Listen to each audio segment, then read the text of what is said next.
মৃত্যু দিয়েছে জন্মের পরে ভয়, সকালে বিকালে শরীরে আঘাতে ঢুকিয়ে বাঁচতে হয়। যদি ভুলচুক হয় কোনোভাবে অসাবধানের বসে, 2 বছরই বর্ষিটা তুই তোরে কিন্তু দোষে চিৎকার করবে বড় বলা যায়, আমাদের শুধু মোমবাতি হাতে নীরব থাকার দায়। চিৎকার করবে বড় বলা যায়, আমাদের শুধু চলার দায়।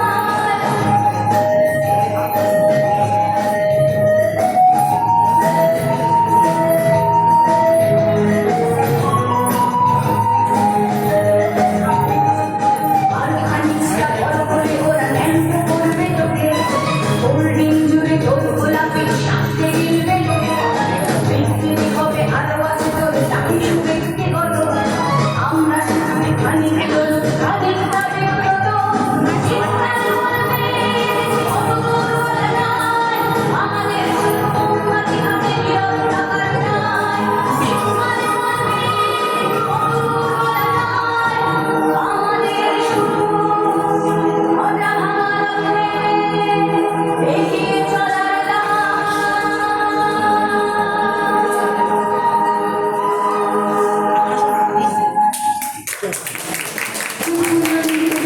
করেছে গাড়ি রিক্সা। পরের অনুষ্ঠান শুরু হচ্ছে কবিতা আবৃত্তির মাধ্যমে। আদর্শ ছেলে কুসুম। আদর্শ ছেলে জানলায় কুমারী দাস। আমাদের দেশে হবে সেই ছেলে কবে, কোথায় না বড় হয়ে কাজে বড় হবে। হাসি বুকে হয় দেশে ভরা মন, মানুষ হতেই হবে এই তার পর। বিপদ আসিলে কাছে হও আগুয়ান, নাইকি শরীরে তব রক্ত মাংস প্রাণ। হাত পা সবারই আছে বেঁচে কেন ভয়, চেতনা রয়েছে যার সেই পড়ে রয়। সেই ছেলে কে চাই বলো, কোথায় কোথায় আসে যার চোখে জল মাথা ঘুরে যায়। সদা প্রাণে হাসি মুখে করো এই পণ, মানুষ হতেই হবে মানুষ যখন। কৃষকের শিশু কিংবা রাজার কুমার, সবারই রয়েছে কাজ এই বিশ্ব মাঝার। হাতে প্রাণে খাটো সবে শক্তি করো দান, তোমরা মানুষ হলে দেশের কল্যাণ। নমস্কার। আমি একটি কবিতা বলবো। ছয় লিখেছেন মৈত্রী দেবী। উমার সেদিন হাটের বাড়ি মাঠের ধারে করতে গেছে খেলা, দুপুর বেলা এমন সময় এলো মেলো কোত্থেকে বাতাস এলো হঠাৎ থেকে থেকে, অন্ধকারে সমস্ত দিক কেমনে দিল ডেকে। বলল ওরা ছুটে পালায় ঘর, ও এসছে ঝড়। আমার যেন লাগলো ভারী ভালো, চেয়ে দেখি আকাশখানা একেবারেই কালো।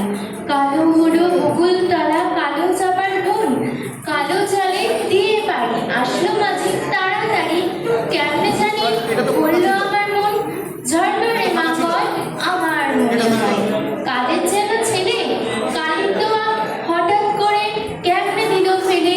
যেমনি করে কালি আমি তোমার বুঝির উপর ঢালি, হাসলো কমল ছোট্টি ভেঙে ভীষণ কেমন আগুন জেলে। আকাশ পাড়ে পাড়ে আবার বুঝি ঘুরে ঘুরে পালিয়ে গেল অনেক দূরে সাত সাগর পার। নমস্কার।